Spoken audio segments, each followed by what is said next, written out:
और नोएडा में इंजीनियर की मौत के मामले में एनडीआरएफ की टीम घटनास्थल पर मौजूद है। पानी में इंजीनियर की कार की तलाश जारी है। बड़ी खबर आपको बता रहे हैं, पानी में इंजीनियर की कार की तलाश जारी है नोएडा में, जहां पर इंजीनियर की मौत के मामले से जुड़ा ये बड़ा अपडेट आपको दे रहे हैं। आपको ये जानकारी दे दे कि अभी जो कार की तलाश है वो जारी है, जिस कार में इंजीनियर सवार था। तस्वीरें आपको दिखा देते हैं, तस्वीरें आपके सामने। एनडीआरएफ की टीम यहाँ पर मौजूद है और कार को ढूंढने की कोशिश की जा रही है। पानी में इंजीनियर की कार की तलाश जारी है और सबसे बड़ा सवाल ये कि अगर उस दौरान भी इसी प्रकार से रेस्क्यू किया गया होता तो शायद आज इंजीनियर हमारे बीच होता।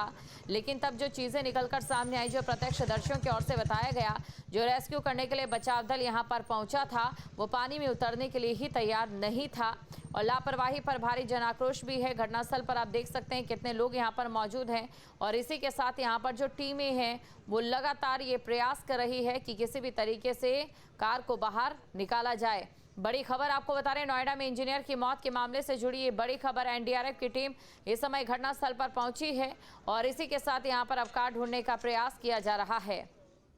सीएम योगी आदित्यनाथ लगातार एक्शन में है और सीएम योगी आदित्यनाथ की ओर से जो नोएडा के सीईओ थे उन्हें हटा दिया गया लोकेश श्याम को और अभी और भी अधिकारियों पर गाज गिर सकती है। एसआईटी गठित कर दी गई है और एसआईटी गठित करने के साथ ही आपको ये भी जानकारी दे दें कि 5 दिन में एसआईटी रिपोर्ट सौंपेगी। तो 5 दिन में एसआईटी की ओर से रिपोर्ट सौंपी जाएगी। ये बड़ी खबर आपको बता रहे हैं। इंजीनियर की मौत के मामले के बाद लगातार यहाँ पर अब जाकर प्रशासन एक्टिव मोड में नजर आ रहा है। जो आप यहाँ पर टूटा हुआ दीवार का वो हिस्सा देख रहे हैं, यहाँ पर आज से ठीक 15 दिन पहले लगभग 15 दिन पहले एक ट्रक भी हादसे का शिकार हुआ था और देखिए कार भी यहाँ पानी में गिर जाती है और अब यहाँ पर टीमें पहुंची हैं, कार को निकालने की कोशिश में जुटी है। ये बड़ी खबर आपको बता रहे हैं, तस्वीरें आपके सामने नोएडा में, जहाँ पर इंजीनियर की मौत के मामले में बड़ा अपडेट आपको दे रहे हैं। सीधा घटनास्थल से तस्वीरें आपको दिखा रहे हैं। तस्वीरों में आप देख सकते हैं जहाँ पर कार की तलाश अभी की जा रही है। तो कार की तलाश की जा रही है। नोएडा में इंजीनियर की मौत के मामले में बड़ा एक्शन भी लिया गया है। पूरा मामला क्या है अब ये भी आपको बता देते हैं। खबर पर अधिक जानकारी के साथ हमारे संवाददाता राहुल जब्बास हमारे साथ लाइव जुड़ चुके हैं। सीधा हम राहुल के पास चलेंगे और जानने की कोशिश करेंगे, राहुल इस समय क्या कुछ तस्वीरें वहां से देखी जा सकती हैं। और सबसे बड़ा सवाल ये कि जिस प्रकार से आज कार को निकालने के लिए रेस्क्यू अभियान चलाया गया, अगर उस दौरान चलाया जाता रेस्क्यू ऑपरेशन इसी तरीके का तो शायद इंजीनियर हमारे बीच में आज जिंदा मौजूद होता।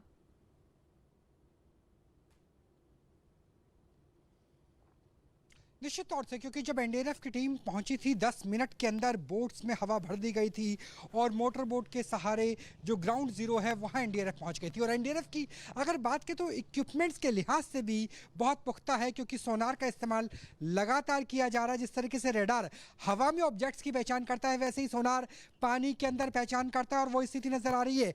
1-2 नहीं बल्कि 4-4 गोताखोर है जो अंदर मौजूद है। मैं चाहूंगा कि जो तस्वीरें हैं वो लगातार दिखाते रहिए कि किस तरीके से जो आगे रेस्क्यू ऑपरेशन है, रेस्क्यू ऑपरेशन तो नहीं कहा जाएगा इसे, बल्कि कहा जाएगा कि जो तफ्तीश की जा रही है कि गाड़ी कहाँ डूबी, कितनी गहराई, उसके लिए सोनार का इस्तेमाल, उसके लिए गोताखोर का इस्तेमाल, उसके लिए स्कूबा की किट का इस्तेमाल किया जा रहा है। और लगातार एक नहीं बल्कि 2-2 जो नाव है वो एनडीआरएफ की मौजूद है ग्राउंड जीरो पर और एक ही जगह पर मंडराए जा रहे हैं। सोनार का इस्तेमाल किया जा रहा है क्योंकि अंदर जो है वो सरिये हैं और बहुत बार ऐसा होता है कि मेटल की वजह से, मेटलॉजी की वजह से सोनार अच्छे से समझ नहीं पाती, स्कैन नहीं कर पाती। इसलिए जहां भी कुछ ऑब्जेक्ट मिलता है वहां पर गोताखोरों को उतारा जाता है। मैं चाहूँगा कि मेरे कैमरा सहयोगी विकास राय जितना संभव हो उतना जो गोताखोर है उनके तरफ जूम करके दिखाएं कि उनके पीछे जो सिलेंडर है ऑक्सीजन का वो लगभग 2 घंटे तक काम कर सकता है। स्कूबा की पूरी किट मौजूद है और अंदर लगभग 15 से लेकर 20 मीटर यानी 40 से लेकर 60 फुट के आसपास की जो कार्रवाई है वो की जा रही है। और देखिए जो दूसरी नाव है वो भी दोबारा से पानी में उतर गई है, यानी इक्विपमेंट लेने के लिए दूसरी नाव बाहर निकली थी। शायद सोनार की बैटरी, लैपटॉप या कुछ और चीज़ें रही होंगी। तो दूसरी नाव को आप देख सकते हैं और मैं चाहूँगा कि थोड़ा सा ऊपर करके दिखाइए, जूम आउट करके दिखाइए कि इस तरीके से जो क्रेन है वो भी वेट कर रही है। जो नोएडा प्रशासन की क्रेन है वो लगा दी गई है ताकि अगर कहीं भी ये सुनिश्चित किया जाए कि इंजीनियर की गाड़ी कहाँ डूबी थी तो युवराज की गाड़ी को निकालने के लिए क्रेन और रस्सियों का इंतजाम भी नोएडा पुलिस की तरफ से किया गया है। तो नोएडा पुलिस यानी जो सिविक प्रशासन है उसके साथ एनडीआरएफ के जो गोताखोर है वो मौजूद है। एनडीआरएफ की जो पूरी टीम है गाजियाबाद से वो पहुंची है, उनके पास नाव है, सोनार है, यानी वो उपकरण जिससे पानी के अंदर का मैप 3D मैप तैयार किया जा सकता है, और उसके साथ स्कूबा की किट। लगातार बीते 1 घंटे से ये दोनों नाव इस तरीके से ही काम कर रही है। क्रेन इंतज़ार कर रही है कि जैसे ही कोई मालूमात मिलेगी वैसे ही क्रेन को काम पे लगाया जाएगा। हालांकि जो तैयारियों की बात करें तो एनडीआरएफ के अधिकारियों ने हमसे कहा कि तैयारी इस लिहाज से है कि रात के समय भी अगर ऑपरेशन को अंजाम देना पड़ा तो उसके लिए पीछे नहीं हटा जाएगा। यानी सिर्फ दोपहर नहीं बल्कि रात को भी ऑपरेशन किया जाएगा। लेकिन जैसे आपने सवाल की शुरुआत की थी कि अगर ये एसओपी लागू की गई होती पहले और एनडीआरएफ की टीम को पहले से कॉल किया गया होता तो सिर्फ 10 से लेकर 15 मिनट का समय लगता और युवराज की जान को बचाया जा सकता था। 27 साल की इंजीनियर की जान को बचाया जा सकता था, लेकिन एनडीआरएफ को कॉल गया ही नहीं है। और अब पहली बार एनडीआरएफ की टीम यहाँ ग्राउंड जीरो पे पहुंची है गोताखोरों के साथ, तमाम उपकरणों के साथ। जी बिल्कुल राहुल, और देखिए उस दौरान भी हम न्यूज स्टेट की ओर से सवाल उठाया गया था कि जब रेस्क्यू दल वहां पर पहुंचा था युवराज की जान बचाने के लिए तो क्या उनके पास कोई तैराक नहीं था। हालांकि ऐसी जगहों पर जहां पर निर्माणाधीन कार्य जारी हो या फिर खुला वाटर पिट हो, ये बेहद जरूरी चीजें रहती हैं जो हमेशा एक रेस्क्यू दल को ध्यान में रखनी होती है।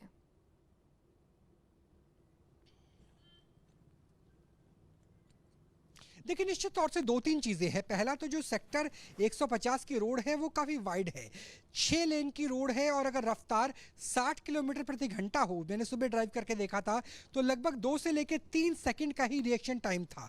अगर वो रिएक्शन टाइम छूट जाता है तो ये मान के चलिए कि गाड़ी लगभग 40 से लेकर 60 फुट अंदर जाएगी। जो क्रेन्स मौजूद थी फायर ब्रिगेड की वो इतनी लंबी नहीं थी कि अंदर जाया जा सके।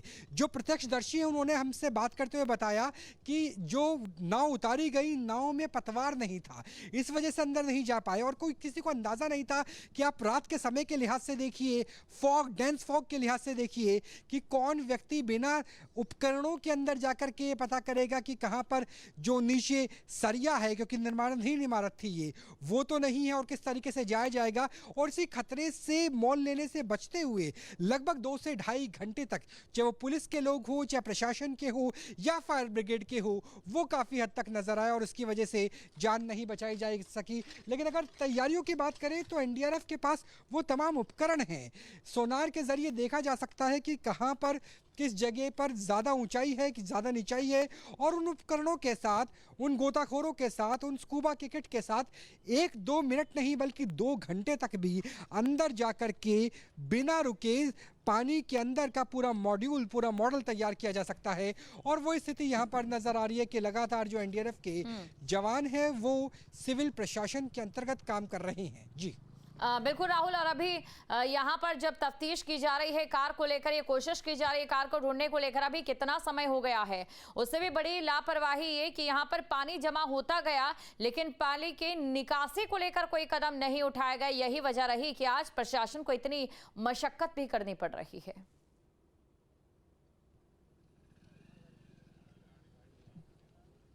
देखिए लगभग 1.5 घंटा हो गया एनडीआरएफ को यहाँ पर पहुंचे हुए, 1.25 घंटा हो गया ऑपरेशन की शुरुआत हुए, सोनार को उतारे हुए भी 1 घंटा हो चुका, और 1 घंटे पहले ही जो गोताखोर है वो पानी के अंदर चले गए थे। लेकिन जैसे आपने कहा कि तैयारियों को लेकर के कि पहले से कदम क्या उठाने चाहिए थे, तो पहले से डाइवर्जन के बोर्ड लगाए जा सकते थे कि आगे डेड एंड है, आगे ये रोड बंद है, वो लगाए जा सकते थे, वो नहीं लगाए गए।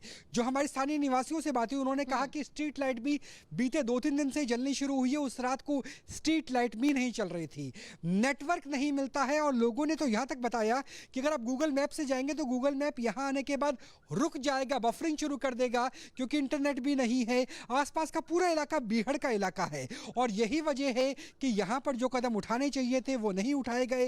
हालांकि प्रशासन के साथ साथ ये मामला कोर्ट में है, रेरा में है, और इसी वजह से ये पूरी की पूरी जमीन ऐसी है जो सोने की कीमत जैसी होनी चाहिए थी, लेकिन बीते कई सालों से यहाँ पे कोई निर्माण कार्य नहीं हुआ है। जो हुआ था उसके बाद बाढ़ का पानी, उसके बाद बारिश का पानी बढ़ गया है और उसकी निकासी भी नहीं हुई है। और लगता है कि एक बड़े हादसे का, एक बड़े बलिदान का इंतजार था, दरकार थी और किसी की मौत के बाद ही प्रशासन जागता और वही चीजें यहाँ पर नजर भी आ रही है। जी बिल्कुल। और देखिए, अभी भी बहुत से ऐसे डेड स्पॉट है जिन्हें प्रशासन की ओर से चिन्हित करने का काम तो शुरू कर दिया गया है, लेकिन अगर इसी वाटर पिट के आसपास देखा जाए, एक स्कूल वैन भी इससे पहले गिर चुकी है। यहाँ इस वाटर पिट में एक ट्रक भी जा चुका है। क्या अभी कोई इंतजाम यहाँ पर किए गए हैं पुख्ता तौर पे? जहां तक मेरा ख्याल है, जहां पर इस समय आप मौजूद है, वहां पर भी लगता है ये वाटर पिट यूं ही खुला हुआ है, बिना किसी डायवर्जन के या फिर किसी रिफ्लेक्टर के। तो देखिए, लगातार हमारे देखिए जहाँ पे मौजूद हुई दरअसल कच्ची सड़क है, क्योंकि हम इस पार से दिखा रहे हैं, एक बार दिखाई कि जो बीहड़ का पूरा इलाका है कच्ची सड़क है और यहाँ भी कोई बैरिकेटिंग नहीं है। और दूसरी तरफ भी एक बार धीरे धीरे लेके जाइए विजुअल्स को, कि दूसरी तरफ की बात करें तो वहाँ भी बैरिकेटिंग जो लगी है वो भी अस्थायी तौर पर लगाई गई है और वो भी लगभग 2 दिन पहले ही लगाई गई है। जो आपको टूटा हुआ हिस्सा नजर आएगा, अगर जूम कर सके तो, वहाँ पर एक ट्रक एक्सीडेंट हुआ था 31 जनवरी को, यानी अब से लगभग 20-22 दिन पहले, और उसकी वजह से जो छोटी सी दीवार है वो भी टूट गई थी। यही वजह है कि जब तेज रफ्तार गाड़ी यहाँ पहुंची तो रुकने का कोई संभव नहीं था, क्योंकि जो रिएक्शन समय है वो 2 से 3 सेकंड का था और बीच में जो छोटी सी दीवार है वो भी नहीं रोक पाई, टायर नहीं फंस पाए क्योंकि वो दीवार का हिस्सा पहले ही टूट चुका है। और यही वजह है कि युवराज की गाड़ी पानी में गिर गई।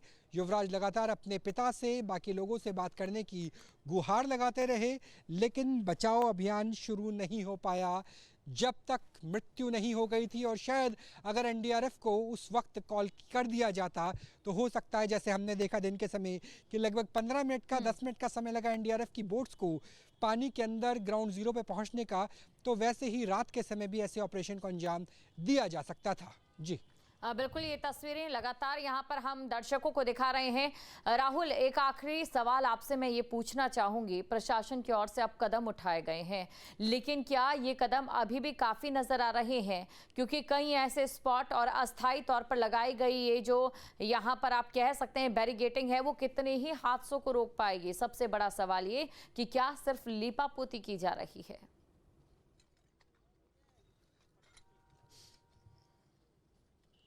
देखिए निश्चित तौर से लीपापोती है, क्योंकि जब हम सुबह पहुंचे स्थानीय लोगों ने कहा कि यहाँ पे कभी सफाई नहीं होती थी। सफाई होने लगी क्योंकि एसआईटी की टीम मेरठ से नोएडा पहुंच गई और किसी भी समय यहाँ पर आ सकती है, आने वाले कुछ घंटों के अंदर, कुछ पलों के अंदर भी। उसके अलावा अगर बात की जाए डिफॉगर का, उसका इस्तेमाल किया जा रहा है, जो बैरिकेड्स है वो लगाए गए हैं, स्ट्रीट लाइट्स जलने लगी है। तो ये स्थिति तो सिर्फ 150 सेक्टर की है, इस ब्लाइंड स्पॉट की है, लेकिन सिर्फ नोएडा में एक यही ब्लाइंड स्पॉट नहीं है। ऐसे बहुत से मामले हैं जो कोर्ट में लंबित है, जहां बेसमेंट खुदी हुई थी, जहां पानी भरा हुआ है। तो क्या सब जगह किसी हादसे का इंतजार करना होगा या उससे पहले ही कार्रवाई हो जाएगी? ये एक बड़ा सबक है जो अब नोएडा अथॉरिटी को, नोएडा पुलिस को, तमाम प्रशासन शासन के लोगों को सीखना होगा कि हादसे से पहले ही तैयारियां क्यों नहीं कर ली जाती। जी शुक्रिया तमाम जानकारी को दर्शकों तक पहुंचाने के लिए राहुल। आपके मोबाइल पर तुरंत आएगी ब्रेकिंग न्यूज, स्क्रीन पर सबसे पहले दिखेगी बड़ी खबर, देश दुनिया की हर खबर एक जगह। अब आपके मोबाइल पर तुरंत फटाफट इंस्टॉल कीजिए न्यूज नेशन ऐप और रखिए खुद को अपडेट।